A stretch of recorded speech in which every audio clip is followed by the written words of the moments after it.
May challenge ako sa mga CFD. Itong si Darwin Gitgano. Kung kung totoo talaga yung aral ninyo, i-sit up nyo. Labanan nyo ako. Labanan nyo, i-sit up nyo. Kahit anong topiko, pwede ako. Gawa kayo ng topiko, tututulan ko. Kung totoo yung aral ninyo, ilaban nyo. Huwag yung puro kayabangan. Yan. Si Pastor James Sikila ng Born Again, kung maalala ninyo mga kapatid, na nakipagsundo siya sa live, na magkita kami sa Cagayan de Oro City kung saan nakabase siya para sa pre-conference debate. Pinuntahan ko talaga dahil yun ang kasunduan namin na magkita kami. Pero ni anino nitong pastor na ito, di talaga nagpakita. Ngayon, kahit ano daw, sabi niya, kahit saan. Kahit saan. Kaya, sinabi natin, nagpunta na ako sa Cagayan, di ka nagpakita, ikaw naman ang punta sa Osamis, di nagpakita. Ngayon, sit up daw. Sige, Marso, may debate diyan sa Cagayan de Oro. Marso 27, 28, 29. Sige. Message ka sa akin. Kahit anong paksa ha. Sige, message ka sa akin. Di ba sabi niya? Message ka sa akin. At patunayan mo talaga na yung anino mo ay di takot sa preliminary conference. Pero dito pa lang, parang iba na. Kawawa. So palpal na naman. So palpal mga CFD, sagot. Sagot. Sagot. O yun. Baka ayaw napansin ni Pastor. Pastor ba talaga ito? Kaya patunayan mo na pastor ka. Tatalakayin natin ito, samahan niyo ako. Kasi umalingan, pag palaging inulit-ulit ay magmukha talagang katotohanan para sa ating mga kapatid na kulang ang kaalaman. Ang pagkadaya ay maranasan sa iba't ibang paraan. Pero napakasakit pag madaya tayo sa pananampalataya. Dahil nanganib pati ang ating kaluluwa. Viva Cristo Rey! Pro Dio et Ecclesia! Kumusta sa lahat nating mga kapatid na sumusubaybay sa ating live streaming? Ang tabayanan niyo si Dr. Buliser, papasok ngayon mga kapatid, no? Okay. So, itong si Pastor James Sikilan ng isang faksyon ng Born Again, hamon ng debate, pagkatapos, makipag-schedule sa kanya, at live naman yon, di nagpakita. Kaya nga, alam ko na may mga kaanib o kaya si Pastor James Sikilan nagsubaybay ngayon, pwede din siya makatawag sa akin o kaya pasok siya sa Zoom. Inanyayahan natin makapasok sa Zoom para ating tatalakayin yung sabi niya na i-sit up nyo. No? Sit up nyo. Kung maalala niyo, pinuntahan na natin siya, di nagpakita. Dahil, ano ang reason niya na di siya nagpakita ayon sa kanyang live? Narinig daw umano niya dito sa live ko na pag pupunta siya sa kasunduan namin, may nag-aabang na daw sa kanya. Kailan ko ba yan sinabi? Ano sa palagay ninyo mga kapatid? Atin pa bang tatanggapin itong hamon na ito ni Mr. James Sikilan? May challenge ako sa mga CFD. Itong si Darwin Gitgano. Kung totoo talaga yung aral ninyo, i-sit up nyo. Labanan nyo ako. Labanan nyo, i-sit up nyo. Kahit anong... So, di po ba nag-sit up na tayo? Ba't di ka nagpakita? Di po ba live na live yung kasunduan natin na doon tayo magkita sa Cagayan de Oro? Ako mismo ang pumunta doon. Ang layo ng aming lugar patungo sa inyo. Pero, inindiyan mo kami, ha? Oh. So, ngayon, talaga bang makipagharapan ka, Mr. Hekila ng Born Again? Patunayan mo. Dahil sabi mo, kahit saan, ano gusto mo? Yung, alam niya mga kapatid, yun umanong ede, ang meaning daw ayon sa, sabi niya, di tayo gagamit ng referensya, di tayo gagamit ng encyclopedia, di tayo gagamit ng dictionary. Bible lang talaga. Pero ang meaning ng ede ayon sa dictionary, after death daw, base sa dictionary, Merriam Webster Dictionary, ang meaning sa after, sa ede, ay after death. See? Ang meaning ng ede daw ay after death. Asan? Sa Merriam daw dictionary. Base sa dictionary, Merriam. Merriam. Sa Merriam dictionary. Iwan ko nga, saan pulot niya yung Merriam dictionary na ang meaning ng ede after death? Base sa dictionary, Merriam Webster Dictionary. Meron palang Merriam, no? Merriam Webster's Dictionary. Base sa dictionary, Merriam Webster Dictionary, ang meaning sa after, sa ede, ay after death. Nakakatawa talaga ito. Ang meaning ng ede ay after death daw. Sabi niya, nasa Merriam Dictionary. Research naman pag may time. Di pa binanggit kung anong pahina. Wikipedia. Tingnan mo, online lang yan. Ano ang meaning ng ede? Latin po yan, Anno Domini yan. Nakita mo ba? Anno Domini. Mr. James, pastor ka naman. Anno Domini. Latin yan, ede. Ano yung Anno Domini? After death ba yan? Basa-basa naman. Anno Domini. Year of the Lord yan. Hindi yan after death.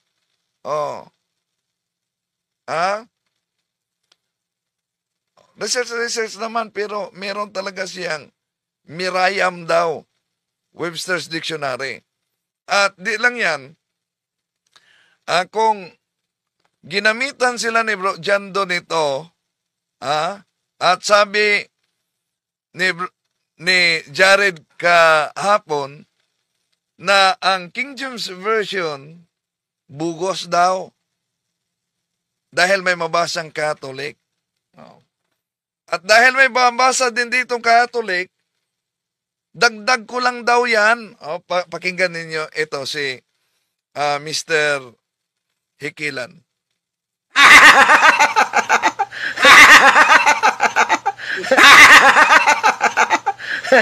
Talaga na mga... ito ang binasa ni Talibong, ito yung verse na original. Ito yung binasa niyang bogus. Idinagdag rin niya. So, idinagdag lang ko umano. Paano ko madagdag yan? Hindi naman yan Catholic na salin. Protestant yan, nasa online yan. Kung ipakita natin mga kapatid, ito ang paraphrase na dahil may babasa, ang lusot nila, dinagdag lang ninyo yan. Pakita natin ito. Ito kasi protestante yan at ito ang mabasa natin. Mga kapatid, palapitan natin, pakita natin malaki. Ito, dahil mabasa natin, ito, and besides the Jews, I have chosen people among the Gentiles, Them I must call and gather to me. The Jews and Gentiles shall be one Catholic Church under me, their only universal head and shepherd. O see? Ha? At Protestant na salin yan. Oh. So kaya, ewan ko kung itong pastor na ito talagang aharap ba dahil may debate sila si Bro Jando at sila si Paul sa pizza Marso Marso. Oh. 26 ba yun? 26, 27, 28 sa Cagayan de Oro.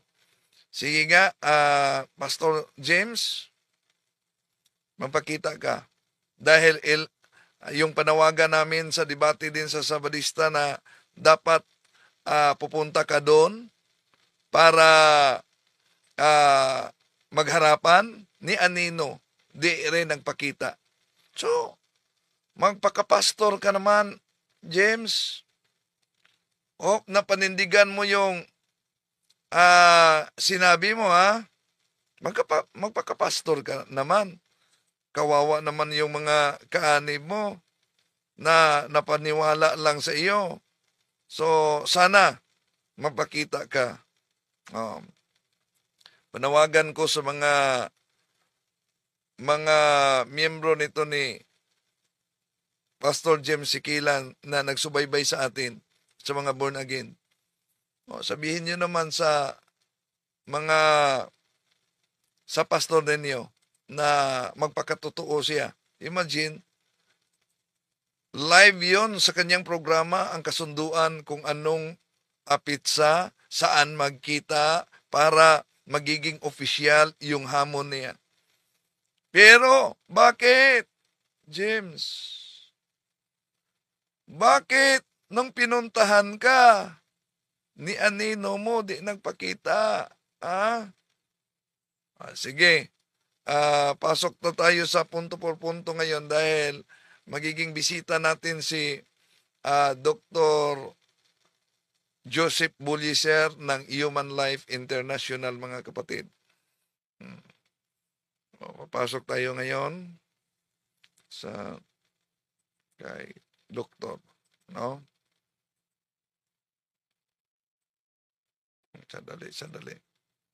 Sandali, pasok muna tayo.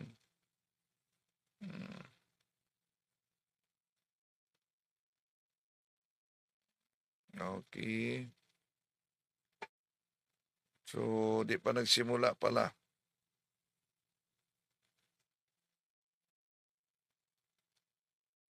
So, di pa nagsimula pala. No? Okay, sandali muna.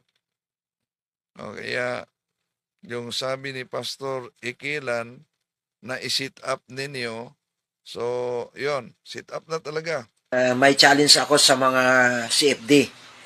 Itong si Darwin Gitgano. Kung totoo talaga yung aral ninyo, i-sit up nyo. Labanan nyo ako. Labanan nyo. Sit up nyo. Labanan ninyo ako. Pagkatapos ng nagpunta tayo, di sumipot. Bakit ba di ka sumipot, James? So, hope na magpakita ka talaga, James, ha? Sabi niya. I-sit up nyo. Kahit anong topiko, pwede ako. Gawa kayo ng topiko. Imagine, kahit anong topiko daw. Kahit anong topiko. Sige, tatanggapin natin yan. No? Kahit anong topiko. Okay, tuloy natin. Tututulan ko. Kung totoo yung aral ninyo, ilaban nyo. No, so, kung totoo ka talagang pastor, dapat panindigan mo yung sabi mo, huwag kang magiging Indian, ha? Oh, huwag kang mangingin dyan. Imagine, ang ED sa kanya, ano daw? Base sa dictionary, Merriam-Webster Dictionary, ang meaning sa after, sa AD ay after death. Oh. Oh.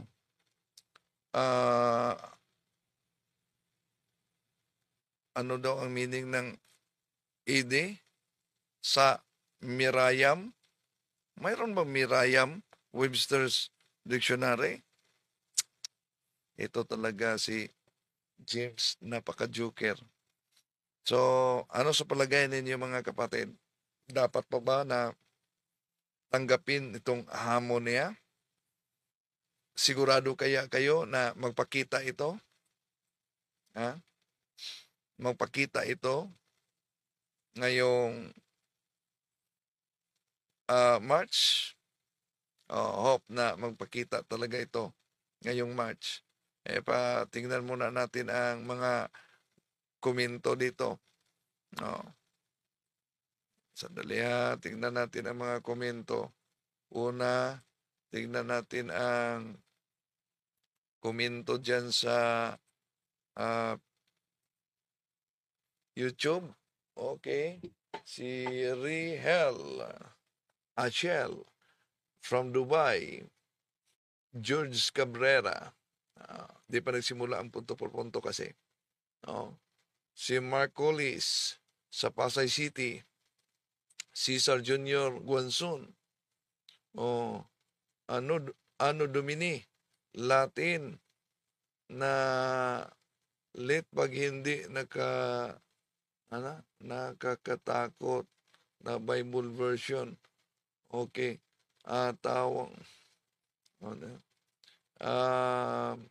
Sabi dito, Papay Bernardo, ano ba yan, pastor na yan? Nestor Bernales, yun, si Warlito Junior Manglahi, evening, si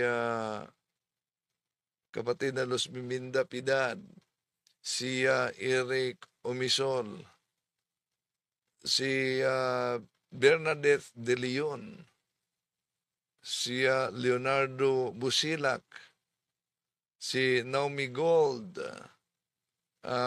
Sin Ann Emerge, si Alex Roth, si Los Miminda Piedad, Charlito Velias, Loida Camo, Lichelle, Mad Superman, si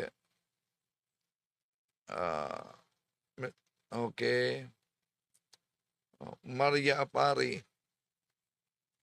Winsil Makaira watching, Maria Apari. Okay? Sa pananampalataya at katwiran, tingnan natin. Hindi yan, pastor. Parang kayo naman. Grabe naman. Okay. Dito, iba't ibang reaksyon din nila dito. No? So, welcome sa lahat. Okay.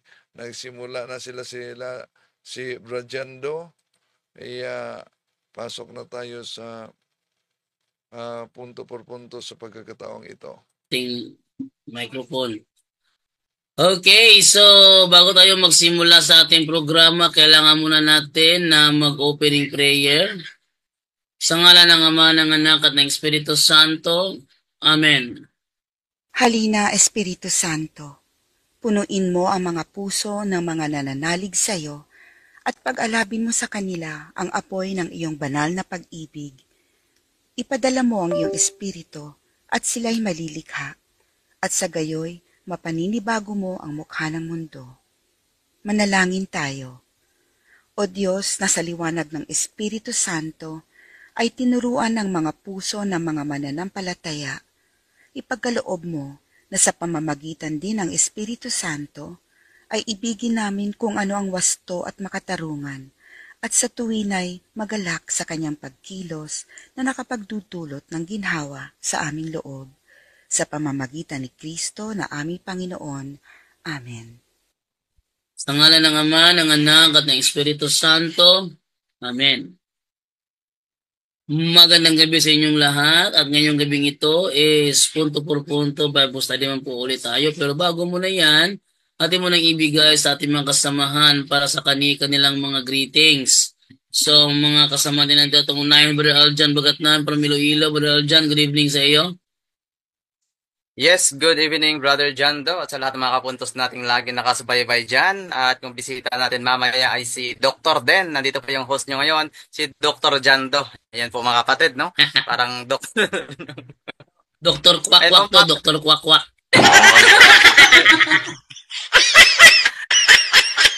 Ayun po mga kapatid, ng magandang topic po ngayon, no? Dahil papasok po si Dr. Ano yun, Brother Jando? Nakalimutan ko.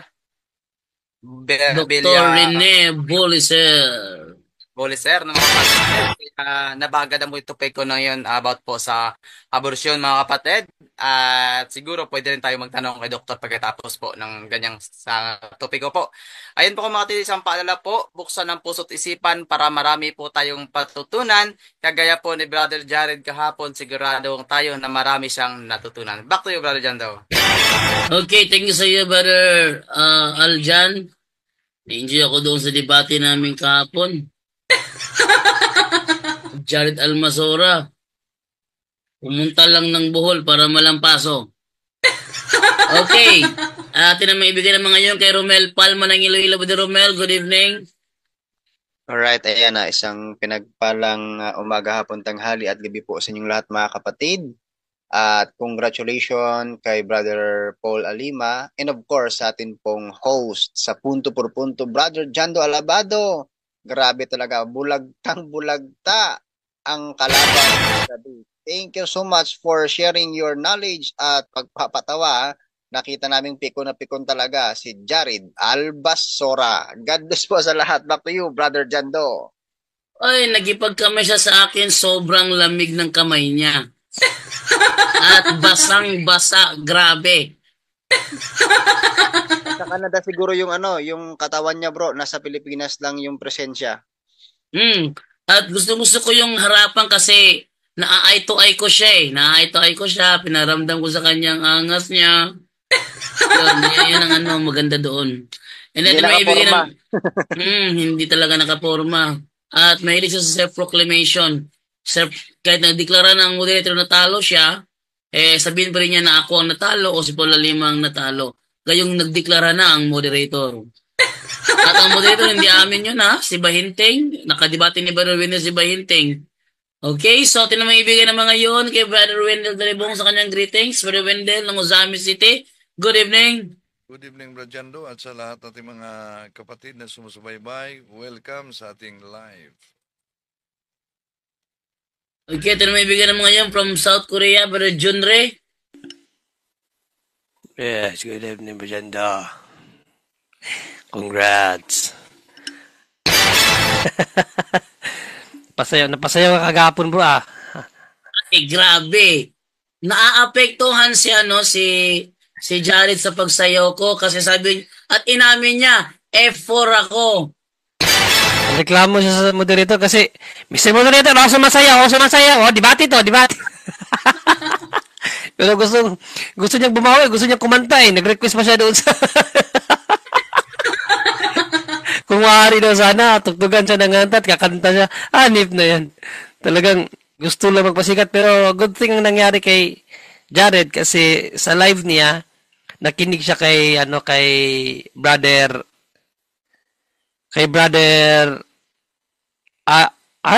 Alan Javier? Alan Javier.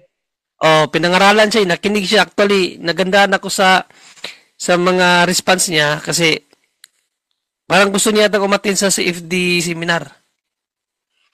Gusto Oh, niyang gusto niyang makinig sa CFD seminar, parang gusto niyang matuto.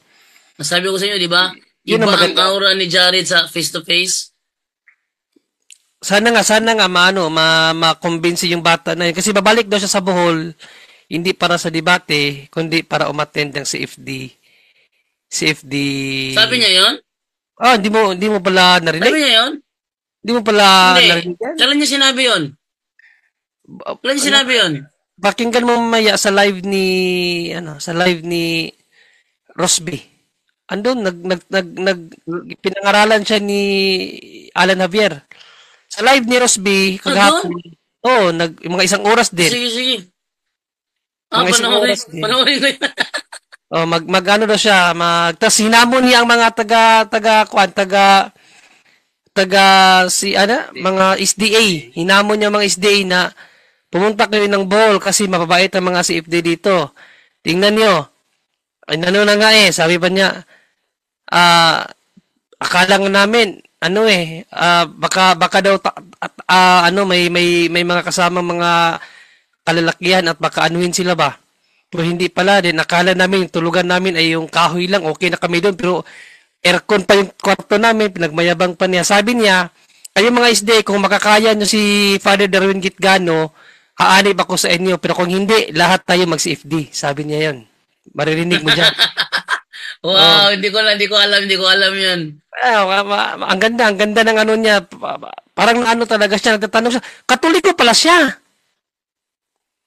Katoliko si Jared Barillando. Ha? Katoliko. Ganon?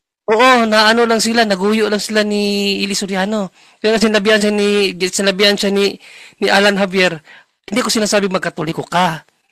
Buksan mo yung mata mo, aralin mo yung maigi yung Biblia, hindi yung saan mababasa. Nakinig kaya siya. At nagtanong siya, Oh, ito, tinitingnan ko. oh, kailan ba ang ano niyo bro? Sabi niya, kailan ang ano niyo bro? Kailan ang CFD? Ano bang seminar? Ano ang ano niyo? Yung parang seminar. Sinabihan siya ni Alan Javier na tuwing Biyernes, sabi niya, pwede ba akong makinig? Sabi niya ganun. Sabi niya, pwede ka makinig, pero wag ka makipagdebate doon kasi yung mga speaker karamihan doon, mga baguhan pa din. So, tinitrain na kasi namin yon. So, pag nandun ka, wag ka magtanong na mahirap kasi mas mataas ang level mo sa kanila. Pero pag gusto mo ng tanong na mabibigat, yan, si Paul Alima ang sasagot sa'yo, sinabihan siya ng ganun. Gusto niyang makinig sa bandang huli nga, maganda nga kasi mag-CFD daw siya kapag matalo ng mga SDA si Padre Darwin. Kung hindi daw matalo ng SDA, sabi pa nila Jared, magsasabat ako kapag natalo niya si Padre Darwin, magta-tights ako, sabi ganun. Pero pag hindi, mag-CFD tayong lahat. Sabi ganun. Sabi niya, mag-CFD daw tayong lahat. Nakakatuwa nga, may kaunting conversion, parang may magandang dulot ang pagpunta niya dyan. Parang hindi lang siya, dyan, diba? Parang hindi lang siya talagang pumunta dyan para tawag dyan, debate or magpakita na magaling siya, hindi. Parang naghahanap siya ng katotohanan. Yun ang nakita ko sa kanya. Kasi nakinig siya, hindi siya nakipagdebate kay Alan Javier. Nakinig lang siya na nakinig. Pinangaralan siya ni Alan Javier. Nakinig lang siya na nakinig. Pakinggan mo yan, maganda. So, ayun. Hindi, panoorin ito na, panoorin ko to. Oo. Magandang gabi sa ating lahat, mga kapuntos. Welcome back. Welcome muli sa ating daily live streaming. Sino ba itong tumatawag? Messenger call. Hindi ko siya pwedeng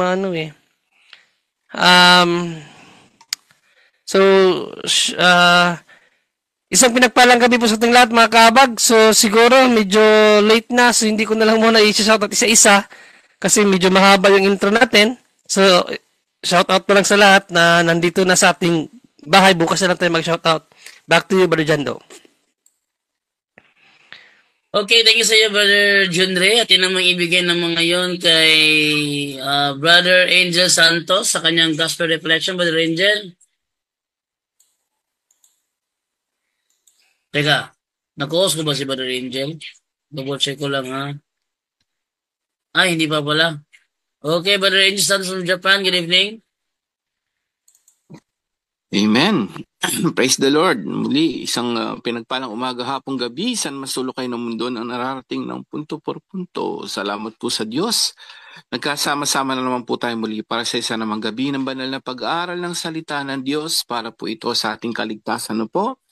Muli, paalala ng ating Panginoon Kristo, no? Sa 1:12:48, sa huling araw, ang salita kong hahatol sa inyo. So, ang salita niya, salita ng mga apostol at salita ng at napunta rin sa simbahan, nagpaliwanag ang simbahan, no? Hindi kung sino-sino magpapaliwanag, no? So, nakakatakot pag nagpaliwanag pag nagbasa at nagpaliwanag ng sarili, no, ng interpretasyon, talaga maraming maililigaw na tao.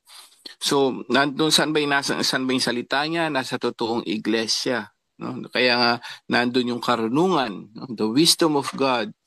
Kaya nga hiningan sila ng kanyang banal na espiritu, yung mga apostol, at ang mga apostol ngayon, yung mga kapalit nila, tinatawag na apostolic successor, ay ito po yung mga Santo Papa natin. Padala ka ng 300? Amen. So, Bro John Ray. Anong 300? 300. Hindi, 500. Pambaon lang din ng mga bata niya. Pambaon ng mga bata. Hanggang Biyernes Oo, lang. pambaon ng mga bata, 500. Hindi, akala ko. Sige, go ahead, Brother Angel. Kasi problema si Brother Johnny sa pambaon ng mga bata. Commercial po mga kapatid. No? So, may tayo, advertisement. So, yun po, no, paalala po, no, ng ating Panginoon Kristo yan. Nasa simbahan ang lahat ng mga turo niya at mga aral niya. Nasa totoong simbahan, which is the Roman Catholic Church. Kahit i-Google nyo. No? At natuwa ako dun sa Google na yan. No? Kahit si Google talaga wala ligtas. No? Sinong founder ng Roman Catholic Church? Si Jesus. No? Nakakatawa yung nangyari doon sa debate nyo, Bro Jando. No? Congratulations. So, dinaan lang natin sa sayaw no. So talagang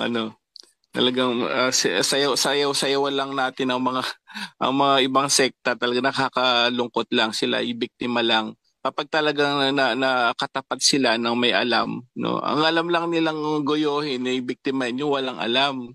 Pero pag may natapat sila sa may alam, talaga napakalayo po ng katotohanan ng mga aral at interpretation nila sa Biblia, no. So, yun po, paalala po yun sa ating lahat. Wag na kayong makinig sa ibang sekta at kanino ka ba nakaanib sa totoo bang iglesia na tinatag ni Jesus o sa mga sekta na tatag lamang ng tao. So, paalala lang po yan. No? So, ngayon, maganda po yung ebanghelyo nga natin. Ngayong araw ng dumako na po tayo. Ito sa ebanghelyo, sa mga hindi po nakapagsimba ngayong araw ng Martes, ito po ay ayon kay San Marcos, chapter 9, verse 30 to 37. So pag nilayan po natin, makinig ang may pandinig. Nung araw na yun, umalis sila roon at nagdaan sa Galilea. Ayaw ni Jesus na malaman ito ng mga tao, sapagkat tinuturuan niya ang kanyang mga alagad. Sinabi niya, ang anak ng tao ay pagkakanulo at papatayin. Ngunit muling mabubuhay sa ikatlong araw. Hindi nila maunawaan ang sinabi niya, ngunit natatakot naman sila magtanong sa kanya. At dumating sila sa Capernaum nang sila'y nasa bahay na, tinanong ni Jesus ang kanyang mga alagad, ano ba ang pinagtatalunan ninyo sa daan? Hindi sila kumibo sapagkat ang pinagtatalunan nila'y kung sino sa kanila ang pinakadakila. Naupo si Jesus, tinawag ang 12 at sinabi, ang sino mang nagnanais maging una ay dapat maging huli sa lahat at maging lingkod ng lahat. Tinawag niya ang isang maliit na bata at ipinatayo sa harapan nila. Pagkatapos, kinalong niya ito at sinabi, ang sino mang tumanggap sa isang maliit na batang ito, alang-alang sa akin, ay tumatanggap sa akin. At sino man tumanggap sa akin, hindi ako ang kanyang tinatanggap, kundi ang nagsugo sa akin.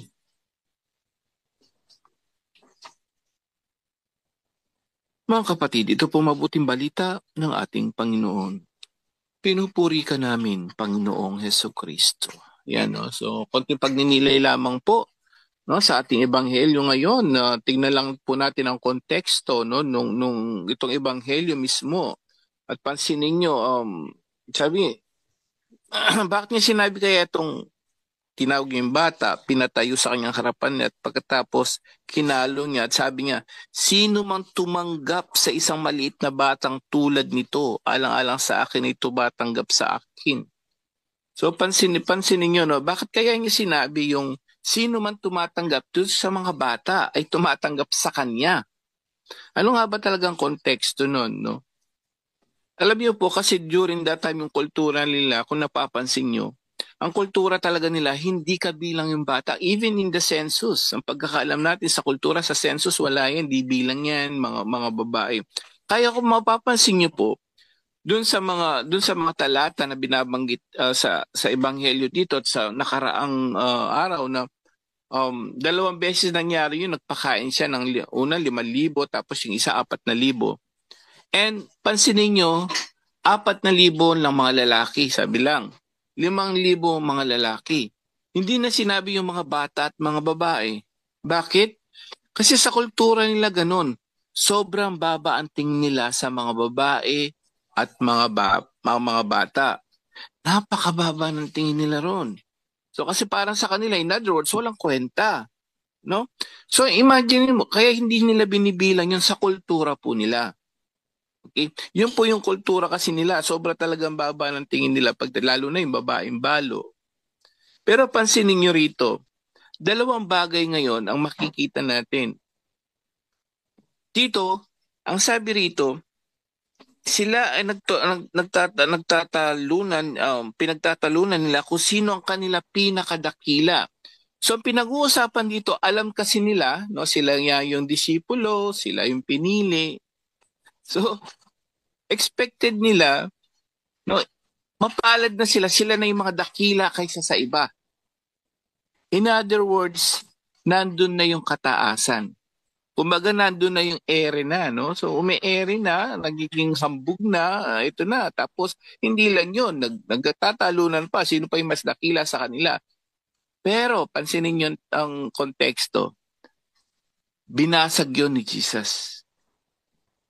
Unang-unang binasag niya yung mali nilang pagkakilala sa mga bata at sa mga babae. Binasag niya yun at siguro dito pahiyang-pahiya ang mga disipulo dahil expected nila silang pinakadakila. Kumbaga nagmamayabang na sa isa't isa. Pero binasag ni Jesus yun, hindi yan. Kung totoo kang makadiyos, ang totoong makadiyos dapat tumulad sa isang bata. Dito naman pinalawanan niya word for word. Ang sino mang magnanais na maging una, sabi rito, no, letra por letra, ay dapat maging huli sa lahat at maging lingkod ng lahat. So dito, sa ating Panginoon Jesucristo, so sa kultura ng mga Hudyo, walang kwenta yung bata, pero sa Diyos, mahal na mahal nila yung mga bata. Bakit? Wala pang ere yan. No? Wala pang pagmamataas yan. Bakit? Alam nila kasi limitasyon. Ang mga bata, alam nila hindi nila kayang lahat. Ang bata, pag sinabihan mo yan, inindihan mo lang ng sinturon yan, tatahimik na yan. O kahit pagalitan mo yan, ang bata, iiyak lang yan pero hindi yan magtatanim ng galit. Amen? And that's actually marami kang pwedeng sa bata, pero yun ang pinaka makikita natin na matututunan natin sa kanila. At yan, pag nag-away-away ang mga bata, maya-maya, ayan, naglalaro na sila. Hindi sila nagtatanim ng galit kasi ganun sila kababa pa dahil yung mindset nila, yung kabataan ng isip nila, hanggang dun lang yun. At yun ang gustong-gusto ng Diyos. Yun ang gustong-gustong sa lahat sa atin, sa lahat ng tao na gusto maging disipulo ni Kristo. Yun ang gustong-gusto niya magkaroon tayo ng ganong mga karakter tulad ng bata. Mababang loob, madaling magpatawad, at umaasa sila sa mga magulang lamang nila. Hindi yan maglalakad, hindi yan aalis, lalo na yung mga ilang taon lang. Hindi yan makakaano kung wala ang tatay, wala ang nanay. Talagang totally surrender sila sa kanyang ama o sa kanyang ina. That's exactly yung mga sinasabi dito ng ating ebanghelyo. Kung gusto mong maging dakila, kailangan, sabi rito, maging huli ka sa lahat at maging lingkod ka. Actually, naging example po ang ating Panginoon Kristo rito. Pansinin mo yung pamumuhay. Ang bata, bigyan mo lang ng candy, okay na yan. Di ba? Kahit yung bata. To make his message known is our responsibility. So here we are to pledge our lives to the Lord of eternity.